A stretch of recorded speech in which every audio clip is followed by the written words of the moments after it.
اچھا، آپ ماشاءاللہ آباد کے وائس چیئرمین بھی رہے، آباد کی ایک سرپرستی میں آپ کا بڑا کنٹریبیوشن ہے، بڑا رول ہے، کئی کنوینئرز بھی آپ کام کر رہے ہیں بحیثیت کہ اسی کے حوالے سے بھی، اور آپ کی بڑی کلوز لائزننگ رہتی ہے آپ کی جو ہمارے گورنمنٹ ادارے ہوتے ہیں، تو آپ ان کو اگر ان کے ساتھ کام کرتے وقت آپ کو کچھ مشکلات ہوتی ہیں؟ نہیں، ہمیں مشکلات بہرحال ظاہر ہے اگر نہیں آئے تو یہ پھر ہماری کمیٹی بنانے کا ہمیں فائدہ نہیں. کمیٹی بنائی اس لیے جاتی ہے جہاں کسی ممبر کو کوئی پروجیکٹ پہ کہیں پہ پرابلمس فیس کر رہا ہو وہ، تو وہ آباد سیکریٹریٹ کو انفارم کرتا ہے اور آباد سیکریٹریٹ جو ہے نا اس کمیٹی کے حوالے کر دیتی ہے، وہ کمیٹی جا کے اس کو وہ سارٹ آؤٹ کرتی ہے ساری چیزیں. کراچی الیکٹرسٹی سپلائی کارپوریشن کے حوالے سے ہمیں بہت چھوٹی سی ایک پرابلم ہے. وہ پرابلم یہ ہے کہ انہوں نے ایک سیلف فائنینس کی پالیسی ختم کر دی ہے. پہلے بلڈر یہ کرتا تھا کہ جب پروجیکٹ اناؤنس کرتا تھا اس کے 6 مہینے بعد، سال بھر بعد اپلائی کر دیتا تھا، اس کی اسکیم اپروو ہو جاتی تھی، اس پر اسے 15% جو ان کے سپرویژن چارجز ہیں اس کی پیمنٹ کر کے ایسٹیمیٹ کی وہ اپنی اسکیم بنا لیتا تھا، اور وہ سیلف فائنینس بیسس پہ ہوتی تھی. اس کے اندر جو مٹیریل پرچیز کرنا ہوتا تھا وہ بلڈر خود پرچیز کرتا تھا. اور چونکہ ہمارے پاس جو فنڈز آتے ہیں وہ گریجولی آتے ہیں. کراچی میں اور آل پاکستان میں بہت بڑا فرق ہے. جیسے میں نے انٹرویو کے شروع میں کہا کہ ہم یہاں پہ انسٹالمنٹس پہ بک کرتے ہیں، تو جب یہ پیسے آ رہے ہوتے تو ہم انسٹالمنٹ پہ وہ مٹیریل جو ہے وہ ہم اس کو بنا لیتے تھے کہ اس میں اسکیم میں ہائی ٹینشن وائر سب سے بڑی نیڈ ہوتی ہے ایچ ٹی ہم پرچیز کر لیتے تھے. پھر اس کے بعد میں ہمیں ٹرانسفارمرز وغیرہ کی نیڈ ہوتی تھی، ہم ٹرانسفارمرز وغیرہ نیڈ پوری کر لیتے تھے، پرچیز کر لیتے تھے. اس کے بعد ایل ٹی آتا تھا اور اس کے بعد میٹرز آتے تھے. تو یہ ہم ٹائم بائی ٹائم پرچیز کرتے رہتے تھے اور ہم اس کو انسٹال کرتے رہتے تھے. تو یہ ہوتا تھا کہ at the end of completion, at the time of completion of project ہماری الیکٹریسٹی کا تمام مٹیریل پورا ہو چکا ہوتا تھا. اب جیسے شہر میں جب کام ہو رہا ہے تو وہاں میٹر لوگوں کے بینگلورز پہ لگے ہوتے ہیں، کسی نے وہ میٹر بھی اٹھا لیے، اتار لیے، اور وہاں یہ کہنا شروع کر دیا کہ جی اب آپ پوری اسکیم اپروو کرائیں، سارے پیسے ہمیں دے دیں، اس کے بعد تو اس کے بعد ہم آپ کو ایک ٹیمپریری کنیکشن دیں گے. اچھا. اور اس ٹیمپریری کنیکشن کو جس وقت آپ کی بلڈنگ کمپلیٹ ہوگی تو ہم کنیکشن دے دیں گے. اور اس سلسلے میں آپ کو ایک بات بتاتے چلوں کہ گزشتہ 2 سال سے لوگوں سے جو پیسے لیے ہوئے، اس مٹیریل، اس جو نئی قیمت کے پیسے انہوں نے 2.5 سال پہلے لیے تھے، آج سے 6 مہینے پہلے پرانی پی ایم ٹیاں لگا کے دیے ہیں. چونکہ 1.5 سال تک جب لوگوں کے پاس میں الاٹیز آ جاتے ہیں تو ہم پر بڑا پریشر ہوتا ہے. At the time of position ہم پر بڑا پریشر ہوتا ہے. تو وہ جب الاٹیز آ گئے اور لوگ وہاں پہ رہنا شروع ہونے ہیں تو ان کو تو پرابلم ہے، اس کو تو جنریٹر کو کب تک ہم چلائیں گے. تو جب وہ اس کمی کو پورا کرنے کے لیے بادل خاصہ بلڈر کہتا ہے اچھا جی پرانی پی ایم ٹی لگا کے مجھے آن کر دو، کام تو شروع کریں. لوگوں کے میٹر کے پیسے 2 سال سے لیے ہوئے میٹرز نہیں دے رہے ہیں اور مٹیریل کی سخت تنگی ہے. تو یہ دیکھیں کہ جب آپ 30, 40, 50, 60 لاکھ کی اسکیم کا مٹیریل نہیں دے پا رہے تو آپ پر اعتماد کوئی کیسے کرے گا 6 کروڑ روپے کی اسکیم کا؟ بالکل صحیح. یہ 6 کروڑ روپے کی اسکیم تھی، جس پروجیکٹ میں آپ بیٹھے ہیں 6 کروڑ روپے کی اسکیم تھی، لیکن چونکہ سیلف فائنینس میں تھی تو ہم نے گریجولی اسے امپورٹ کرتے رہے. ہم نے ایس ٹی امپورٹ کیا، ہم نے مٹیریل اسٹام وغیرہ کے سارے ٹرانسفارمر وغیرہ جو پرچیز کیے وہ ہم نے پرچیز کیے، جو سوئچز وغیرہ پرچیز کیے، مختلف کمپنی سے، کلائمیکس سے ہم نے ٹرانسفارمرز لیے، ڈفرینٹ کمپنی سے جو مٹیریل ہم نے لینا تھا وہ سارا مٹیریل ہم نے ایچ ٹی ایل ٹی وغیرہ لے کے اس میں لگا دیا. لیکن کیسی کے ساتھ تو یہ کہ میں یہ جس وقت میری اسکیم یہ اپروو ہوئی تھی اسی وقت کراچی کے 10 بلڈر کی اور اسکیم اپروو ہوئی تھی. آج تک کیسی میں الیکٹریسٹی پرووائڈ نہیں کر پائی ہے چونکہ وہ سیلف فائنینس بیسس پہ نہیں، ان کا تو سارا اسی پہ تھا کہ اب مسئلہ یہ ہے کہ ہم کسی سے ریکویسٹ کر کے تھک گئے، لیکن بہرحال ہمیں ابھی تک کوئی رزلٹ نہیں ملا. لیکن ہماری کوشش جاری ہے، انشاءاللہ تعالیٰ ایم ڈی سے ملاقات ہوتی ہے تو اسے ڈسکس ضرور کرتے ہیں، اسے بتاتے ہیں. بہرحال انشاءاللہ تعالیٰ. یہ گھر آپ نے بڑی اچھی بات کی کہ گھر سب کی ضرورت ہے، گھر ہونے چاہیے. تو حکومت کی سطح پر کوئی اس طرح کے گھر، ابھی تو خاص طور پہ سیلاب کے بعد تو بہت زیادہ اس کی ریکوائرمنٹ بنتی ہے، تو وہ گھر آپ جیسے جو تجربے کار بلڈرز ہیں وہ کاسٹ کو اور کم کر سکتے ہیں بجائے اس کے کہ اگر وہ ہو. تو ایسے پروجیکٹس میں آپ لوگ حکومت کے ساتھ کیوں نہیں مل کے کام کرتے؟ دیکھیں بات یہ ہے کہ ہم سب سے اہم چیز جو ہوتی ہے وہ ہوتی ہے حکومت پلان کرتی ہے اور اس پر امپلیمنٹیشن بھی حکومت کراتی ہے. اچھا. ہمارے جو بلڈرز ہیں پرائیویٹ سیکٹر میں خاص طور پہ آباد، ہم نے اپنی یہ خدمات پریزیڈنٹ صاحب کو پیش کی ہیں. ٹھیک ہے. وداؤٹ اینی کاسٹ سیلاب زدگان میں حکومت خود ظاہر سی بات ہے وہ مدد کرنا چاہ رہی ہے، تو ہماری ہیلپ کی جہاں نیڈ ہے ہم حاضر ہیں. جہاں پر بھی جو بھی خدمات ہماری درکار ہیں حکومت کو ہم اس کے لیے آپ لوگ والنٹری ہم اس کو سپورٹ کرنے کے لیے، ہیلپ آؤٹ کرنے کے لیے ہم تیار ہیں. بات یہ ہو رہی ہے کہ اس وقت ابھی بھی گورنمنٹ کے ہمارے حساب سے اگر گورنمنٹ ریوائیو کر دیتی ہے ہاؤسنگ انڈسٹری کو تو اس سے الائٹ 72 انڈسٹریز چلے گی. یہ پینٹ مٹیریل جو بنتا ہے فیکٹری جب چلے گی جب یہاں کنسٹرکشن ایگزیکٹلی اس سے ریلیٹڈ فلش ڈورز جو بنتے ہیں یہ الیکٹرک کے جو سوئچز ہیں یہ اس کے لیے انڈسٹری چاہیے. مابس انڈسٹری چلتی ہے کنسٹرکشن پر.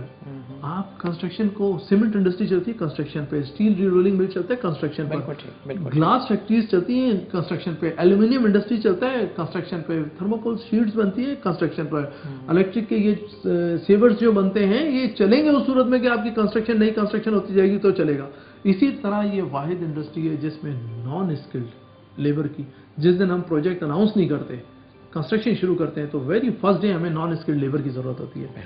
تو امپلائمنٹ جنریٹ کرنے کے لیے اس سے اچھی انڈسٹری نہیں ہے. آپ کو ایک بات بتا دوں کہ اتنے گندے حالات میں جب کہ ڈفرینٹ بینک کرپسی کی طرف چلے گئے امریکہ میں, لاسٹ جو بیل آؤٹ پیکیج دیا تھا پریزیڈنٹ آف امریکہ نے اس میں بھی ہاؤسنگ انڈسٹری کو اس نے سپورٹ کرتے ہوئے $6 بلین کا انہوں نے پیکیج, تاکہ وہ اس کی وجہ سے باقی کام جو ہے نا وہ چلتے رہے, تاکہ کام چلے, اس سے ریلیٹڈ کام چلے گا تو امپلائمنٹ جنریٹ ہوگی. امپلائمنٹ جنریٹ ہوگی. ہمارے ملک میں پرابلم کیا ہے؟